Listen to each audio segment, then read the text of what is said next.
is time. It is time to brew your best beer. The 2016 SJPorr Challenge is dedicated to your friend and ours, Paul Wickstein.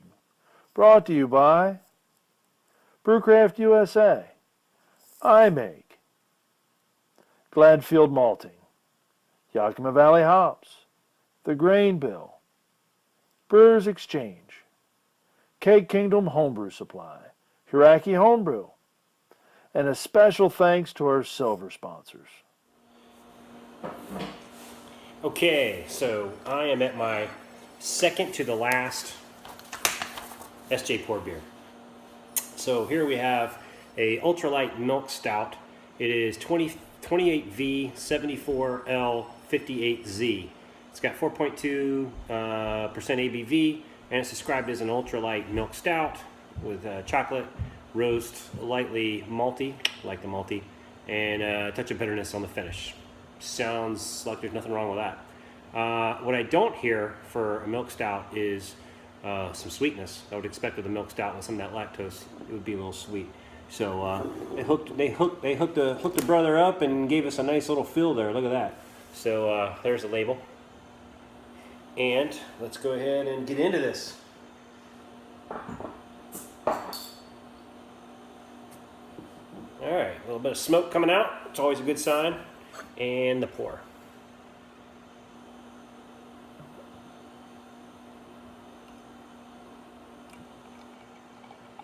Try to work up ahead on this thing.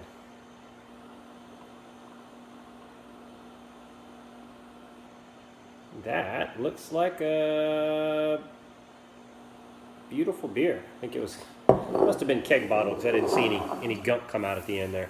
But there you go. I got about a finger and a half head. Yeah, about a finger and a half head. About medium to tightly packed bubbles. It's a tan colored head, and yeah, it looks like a milk stout. You got the really small bubbles that I could see kind of going up the side as I poured it. It is black, and there is no hint of ruby or anything, so you're not getting any light through there. And yeah, it's a pretty looking, very classic looking milk stout. So let's go ahead and get a nose.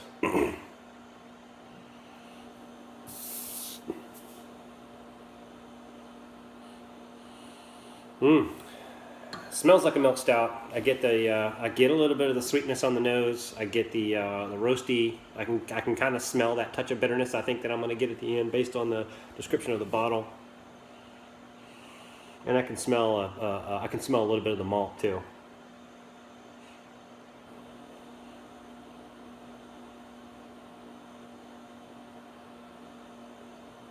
I get a little bit of fig, just a hint of fig, but that just could be me going nuts. I don't know, but I think I get a little bit of fig. So anyway, so I mean, for a stout, this is a pretty good aroma. I don't normally get a whole lot when I smell, but I get a pretty good aroma on stouts. But you know, I get something on this one, which is good. I know when I make stouts, I don't get any kind of nose at all, but when I drink it, then it kicks me. So all right, well, I've got the appearance, got the aroma. Let's go in for a taste. Cheers to the brewer.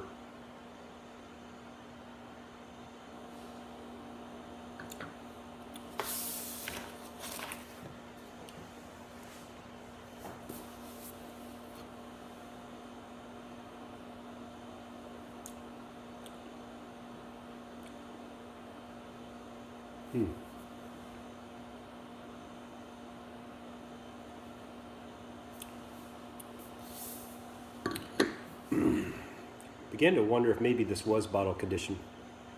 First of all, the taste on this is perfect. I do get a little bit of the sweetness from the lactose. Certainly get the malt. I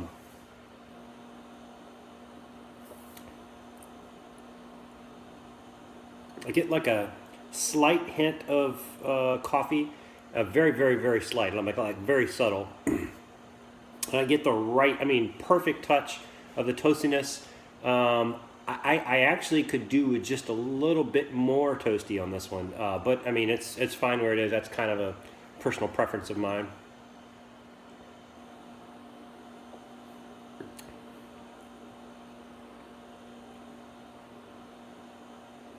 Yeah, this is good. If I had to critique this thing, the one thing that I would say is that carbonation is a bit too high for this, because I think it, and I'm going to let this warm up and swirl it around a little bit. Yeah, I'm hoping that some of this carb will wear down, because I think the carb on this is hiding some of the flavor. I think there's a lot more flavor packed in here, but that bite from the carb kind of masked a little bit. But you know, stouts are generally, now I think the problem with the session category in carbonation is with most stouts, you pour it and you're generally going to sip it because it's usually really, really toasty, really rich, and it's not something that you sit and chug. But so as it warms, and some of the carb kind of dies out, then the flavor comes to the forefront. So generally when you have dark beers, and you guys know this, it usually tastes a lot better when you let it warm up a little bit. The flavor comes out. Problem with this one is because of that carb, I'm hoping that flavor will get a chance to shine through. Because with a session beer, you're going to probably, I would think, drink it sooner than a normal stout because you don't have to sip it, if that makes sense. So you're generally going to drink a little faster. So I think that would call for a little lighter carbonation so that you get that immediate flavor. You don't have to wait for the thing to warm up or for the carb to die down a little bit. So I should have just let this beer sit out for a while before I opened it. Poor planning on my part. So, but I think I'm doing a good job getting some of this cold out. But yeah, this is a pretty good beer. I like it.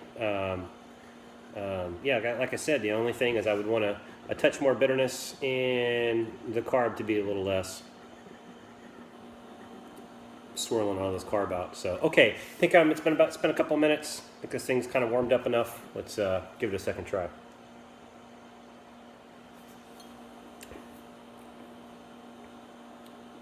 Yeah, I got a lot more taste out of it. The carb is still there, but it's a little slighter than it was before, and I'm getting a little more of the malt.